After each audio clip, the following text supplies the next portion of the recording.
Hello everyone, today we're gonna see how to allow broadcasting on PS5. Firstly, go to Settings, Users and Accounts, then Link with other services. Choose your streaming platform like Twitch or YouTube. Link your account and check under Linked Services to confirm it's connected. Now adjust who can view your streams through your streaming platform's privacy settings.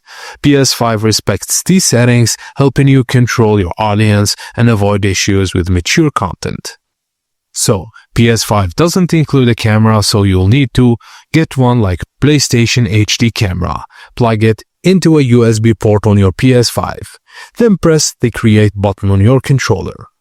Select Broadcast and pick your linked streaming service and enter your stream details and configure options like camera, mic, stream title, etc.